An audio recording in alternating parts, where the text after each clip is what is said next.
صلاۃ التسبیح، نماز صلاۃ التسبیح کی ادائیگی کس طریقے سے کی جاتی ہے اور کس طریقے سے اس کی نیت کی جاتی ہے اور کس طریقے سے اس کو ادا کیا جاتا ہے، کس وقت میں اس کو ادا کیا جاتا ہے، اور اس کے اندر کوئی خامی یا کوئی کجی رہ جائے تو اس کو کیسے جو ہے نا بہتر انداز اس کو پورا کیا جائے گا، انشاءاللہ باقاعدہ اس کو ہم آپ کو باقاعدہ پریکٹیکلی طور پر بھی بتائیں گے، اور کس طریقے سے پہلے اس کو پڑھا جائے گا۔ سب سے پہلے اس کے بارے میں چلتے ہیں۔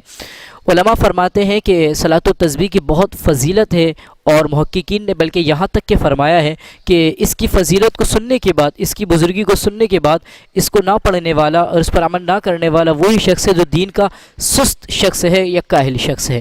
حضرت ابن عباس آقا کریم علیہ الصلوۃ والسلام کے چچا جان فرماتے ہیں کہ نبی کریم صلی اللہ علیہ وسلم نے مجھ سے فرمایا کہ اے میرے چچا، میں آپ کو وہ چیز عطا نہ کروں، میں آپ کو بخشش نہ دوں، میں آپ کو احسان نہ دوں کہ اور اس میں 10 خصلتیں ہیں کہ یہ ہمارے تمام گناہوں کو معاف فرماتی ہیں، جو اگلے ہیں، پچھلے ہیں، چھوٹے ہیں، بڑے ہیں، نئے ہیں، پرانے ہیں، صغیرہ ہیں، کبیرہ ہیں، یہ تمام گناہوں کو معاف فرما دیتی ہے نماز۔ پھر آگے آپ نے روایت فرمایا کہ اگر آپ سے ہو سکے تو آپ اس کو دن میں 1 مرتبہ ادا کیجئے گا، اگر یہ نہ ہو سکے تو جمعے میں 1 مرتبہ، مطلب یہ کہ ہفتے میں 1 دن اس کو ادا کیا جائے گا، اگر یہ بھی نہ ہو سکے تو مہینے میں 1 مرتبہ اس کو ادا کیا جائے گا، اگر یہ بھی نہ ہو سکے تو سال میں اس کی 1 مرتبہ ادائیگی کی جائے گی، اگر یہ بھی نہ ہو سکے تو پوری عمر میں اگر 1 مرتبہ بھی ادا کیا جائے تو اس کو ادا کیا جائے گا۔ پھر آقا کریم علیہ الصلوۃ والسلام نے اس کی ترکیب اور تعلیم فرمائی۔ اب باقاعدہ اس کا نیت کا سلسلہ کرتے ہیں۔ سب سے پہلے یاد رکھ لیا جائے کہ یہ نفل نماز ہے، اور بسا اوقات ہمارے ذہن میں یہ خلش ہوتی ہے، یہ سوال جو نہ آتا ہے کہ جو نا بھائی نفل نماز کیا باجماعت ادا کی جا سکتی ہے؟ پہلے اس کو بھی ذہن نشین رکھ لیا جائے۔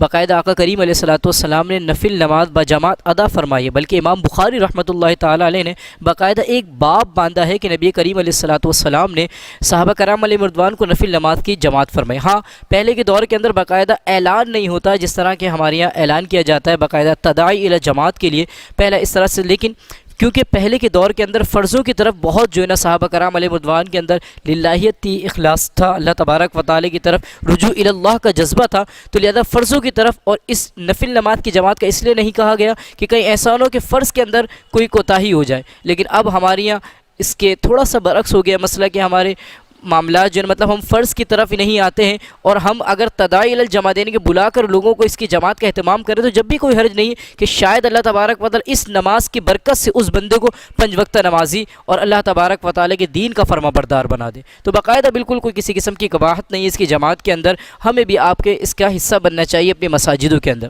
اب اس کی نیت کس طریقے سے کی جائے گی؟ اس کی نیت اس طرح کی جائے گی، میں نیت کرتا ہوں 4 رکعت نفل صلاۃ التسبیح، جو وقت ہو، اگر ظہر میں پڑھ لیں، علماء نے فرمایا کہ مکروہ وقت کے علاوہ اس کو جب ادا کرنا چاہے ادا کیا جا سکتا ہے۔ کتابوں میں یہاں تک کہ لکھا ہے کہ ظہر میں پڑھ لیا جائے زیادہ بہتر ہے۔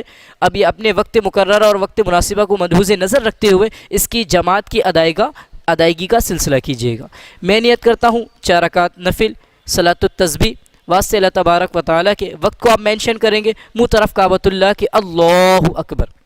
جب اللہ اکبر کہیں گے تو اللہ اکبر جیسے ہی آپ اپنے ہاتھ باندھ لیں گے اس کے بعد آپ نے ثنا پڑھنی ہے، سبحانک اللہم وبحمدک وتبارک اسمک وتعالی جدک ولا الہ غیرک۔ ثنا کے بعد پھر ایک تسبیح ہے جو حضرت عبداللہ بن مبارک سے سنن ترمذی کے اندر اس کو روایت کر گیا ہے کہ پوری اس کی کس طریقے سے اس کی ادائیگی کی جائے گی۔ تو ترمذی کے اندر جو عبداللہ بن مبارک رضی اللہ تعالیٰ عنہ سے مروی ہے، آپ فرماتے ہیں کہ نیت باندھنے کے بعد ثنا کے بعد یہ کلمہ یا یہ تسبیح پڑھی جائے گی، سبحان اللہ والحمد للہ ولا الہ الا اللہ واللہ اکبر۔ ایک بار اور پڑھ دیتا ہوں، سبحان اللہ والحمد للہ ولا الہ الا اللہ واللہ اکبر۔ ایک بار اور تاکہ 3 بار ہو جائے، سبحان اللہ والحمد للہ ولا الہ الا اللہ واللہ اکبر۔ نیت کرنے کے بعد ہاتھ باندھنے ہیں، ثنا پڑھنی ہے، اس کے بعد پھر یہ تسبیح کو کم از کم 15 مرتبہ آپ نے پڑھنا ہے۔ جیسی ثنا پڑھیں گے، ثنا پڑھنے کے بعد یہ تسبیح 15 مرتبہ آپ پڑھیں گے، اس کے بعد تعوذ پڑھیں گے، اعوذ باللہ، پھر تسمیہ بسم اللہ شریف پڑھی جائے گی، پھر سورہ فاتحہ سورت پڑھی جائے گی، پھر دوبارہ سے یہی تسبیح سبحان اللہ والحمد للہ ولا الہ الا اللہ واللہ اکبر 10 مرتبہ پڑھی جائے گی۔ اسی طریقے سے قیام کے اندر 25 ہو گئی، سورہ فاتحہ سورت سے پہلے 15 یعنی کہ ثنا کے بعد 15، پھر سورہ فاتحہ سورت، پھر 10 مرتبہ اس کو پڑھا جائے گا، تو یعنی کہ قیام کے اندر 25، پھر اس کے بعد رکوع میں جائیں گے، پہلے رکوع کی تسبیحات کو پڑھا جائے گا، سبحان ربی العظیم 3 مرتبہ، اس کے بعد پھر دوبارہ سے یہی تسبیح پڑھنی ہے، کیا؟ سبحان اللہ والحمد للہ ولا الہ الا اللہ واللہ اکبر۔ پھر اس کے بعد جب رکوع سے سیدھا کھڑے ہوں گے تو اس کو قوما کہا جاتا ہے، پہلے اس کی تسبیحات پڑھی جائیں گی، پھر اس کے بعد پھر دوبارہ ان تسبیحات کو پڑھا جائے گا، کیا؟ سبحان اللہ والحمد للہ ولا الہ الا اللہ واللہ اکبر۔ پھر اس کے بعد پہلا سجدہ کیا جائے گا، سجدے میں سجدے کی تسبیحات کے بعد پھر دوبارہ اسی تسبیح کو پڑھا جائے گا، سبحان اللہ والحمد للہ ولا الہ الا اللہ واللہ اکبر۔ پھر دونوں سجدوں کے درمیان بیٹھنے کو جلسہ کہا جاتا ہے، یعنی کہ سجدے کے بعد جب بیٹھیں گے تو اس بیٹھتے وقت پھر دوبارہ بھی اس تسبیح کو 10 مرتبہ پڑھیں گے، پھر دوبارہ دوسرا سجدہ کریں گے، پھر اس کی تسبیحات کے بعد پھر دوبارہ 10 مرتبہ اس کو پڑھا جائے گا۔ اس طریقے سے علماء فرماتے ہیں کہ ایک رکعت کے اندر کم و بیش 75 مرتبہ اس تسبیح کو پڑھا جائے گا۔ دوبارہ میں آپ کے سامنے جو ہے ریوائز کر دیتا ہوں تاکہ ہمارے اور آپ کے لیے سمجھنا بڑا آسان ہو جائے۔ نیت کرنے کے بعد جیسے ہاتھ باندھیں گے، ثنا پڑھنے کے بعد 15 مرتبہ اس تسبیح کو پڑھنا ہے۔ ایک بار دوبارہ جو ہے میں آپ کے سامنے ریوائز کر دیتا ہوں کہ نیت کرنے کے بعد ثنا پڑھی جائے گی، ثنا پڑھنے کے بعد دوبارہ یہ تسبیح جس کو تیسرے کلمے سے شمار کیا گیا ہے، کیا؟ سبحان اللہ والحمد للہ ولا الہ الا اللہ واللہ 15 مرتبہ۔ سورہ فاتحہ سورت کے بعد پھر دوبارہ اس کو 10 مرتبہ پڑھا جائے گا، 25 ہو گئیں۔ رکوع کی تسبیحات کے بعد رکوع میں جانے کا 10 مرتبہ پھر پڑھا جائے گا، 35 ہو گئیں۔ جب کھڑے ہوں گے اس کو تو اس کو قوما کہا جاتا ہے، اس کی تسبیحات کے بعد 10 مرتبہ پھر اس تسبیح کو پڑھا جائے گا، 45 ہو گئیں۔ سجدے میں جائیں گے، سجدے کی تسبیح 10 مرتبہ اس کو پڑھیں گے، 55 ہو گئیں۔ سجدے سے اٹھیں گے، 10 مرتبہ پھر پڑھیں گے، 65 ہو گئیں۔ پھر دوبارہ سجدے میں جائیں گے، سجدے کی تسبیحات پھر دوبارہ اس کو 10 مرتبہ پڑھیں گے، یعنی اس طرح ایک رکعت کے اندر 75 مرتبہ اس تسبیح کو پڑھا جائے گا۔ اور 4 رکعت نفل کی جب نیت کی ہے تو کم و بیش 4 رکعت نفل کے اندر 300 مرتبہ ان تسبیحات کو پڑھا جائے گا۔ اور یہ یاد رکھ لیں، رکوع اور کیا نام ہے سجدے کی جو تسبیحات ہیں ان کے بعد اس تسبیح کو پڑھا جائے گا۔ جزاک اللہ خیرہ۔ اب اسی طریقے سے روایت کے اندر آتا ہے کہ اس نماز کو پڑھتے وقت کون سی صورتوں کا جو ہے نا کون سی صورتوں کی تلاوت کرنا زیادہ بہتر رہتا ہے۔ دیکھیں ویسے تو پورا قرآن کے کسی بھی حصے سے آپ کرنا چاہیں تو بالکل الحمدللہ پورا قرآن نماز میں ہمارے لیے بالکل اس کی جو ہے تلاوت کی جا سکتی ہے، لیکن جو روایت کے اندر آیا ہے تو فرمایا کہ جو ہے پہلے رکعت کے اندر سورہ تکاثر ہونی چاہیے، اور دوسری رکعت کے اندر سورہ عصر ہونی چاہیے، تیسری رکعت کے اندر سورہ کافرون ہونی چاہیے، اور چوتھی رکعت کے اندر سورہ اخلاص۔ سورہ تکاثر الہاکم التکاثر، سورہ عصر والعصر ان الانسان لفی خسر، سورہ کافرون قل یا ایھا الکافرون، اور سورہ اخلاص قل ھو اللہ احد۔ اور دیگر کی بھی ہمیں ملتی ہے، سورہ حدید ہونی چاہیے، سورہ صف ہونی چاہیے، سورہ حشر اور سورہ تغابن بھی ہونی چاہیے۔ تو لہذا جو آپ کو بہتر لگے وہ آپ جو ہے باقاعدہ پورے قرآن سے اس میں پڑھ سکتے ہیں۔ اللہ تبارک و تعالی ہم سب کو اخلاص کے ساتھ اس نماز کو پڑھنے کی توفیق عطا فرمائے۔ اب ایک دو مسئلے تھوڑا سا اس سے ملتے جلتے میں آپ کے سامنے رکھ دوں کہ اگر مثال کے طور پر اس نماز کے اندر کوئی غلطی ہو جاتی ہے، یعنی کہ سجدہ سہو والی غلطی جس کی وجہ سے سجدہ سہو کیا جائے گا، تو یاد رکھ لیا جائے اس غلطی کے ازالے میں جب سجدہ سہو کیا جائے گا تو ان سجدوں میں اس تسبیحات کو نہیں پڑھا جائے گا۔ 4 رکعت جو ہم نفل ادا کریں گے تو ان میں جو سجدے کیے جائیں گے ان میں تو اس کو پڑھا جائے گا، لیکن اگر کوئی مسٹیک ہو جاتی ہے، کوئی بھول چوک ہو جاتی ہے جس کا ازالہ سجدہ سہو ہوگا تو ان سجدوں میں اس کی تسبیحات کو نہیں پڑھا جائے گا۔ اسی طریقے سے اب جب یہ کاؤنٹنگ کے اعتبار سے اس کو گننا بھی پڑے گا، بھئی کتنی تسبیحیں ہو گئی، مطلب پہلی میں 15 ہیں، پھر 10 کرنی ہے، پھر 10 تو اس طریقے سے علماء نے فرمایا کہ اس کو انگلیوں پر شمار نہیں کیا جائے، مثلا پڑھتے وقت انگلیوں پر شمار نہیں کیا جائے گا۔ اگر انگلیاں دبانا چاہیں تو اس میں کسی قسم کی قباحت نے ذہن میں یاد رکھا جائے، یہ زیادہ بہتر رہے گا۔ اللہ تبارک و تعالیٰ سے دعا ہے ہم سب کو اخلاص عطا فرمائے، اور اللہ تبارک و تعالیٰ کی نفل کے ساتھ ساتھ اللہ رب الاولن ہمیں فرض نماز کا خوب اہتمام کرنے کی توفیق عطا فرمائے۔ جزاک اللہ خیرہ۔ اب انشاءاللہ جو باقاعدہ آپ کو پریکٹیکلی طور پر بتایا جائے گا کس طریقے سے اس نماز کو پڑھا جائے گا، اور اگر اس کی واقعاتاً آپ نے تفصیلاً دیکھنا ہے کہ جو ہے کس انداز سے نیت وغیرہ کا سلسلہ، کون سی صورتوں کا انتخاب جو ہم نے فرمایا ہے، تو وہ آپ ہمارے چینل پر جا کر جو ہے نا پہلی والی ویڈیو کو بھی آپ جو ہے نا دیکھ سکتے ہیں، اور اس کو سبسکرائب کیجیے گا۔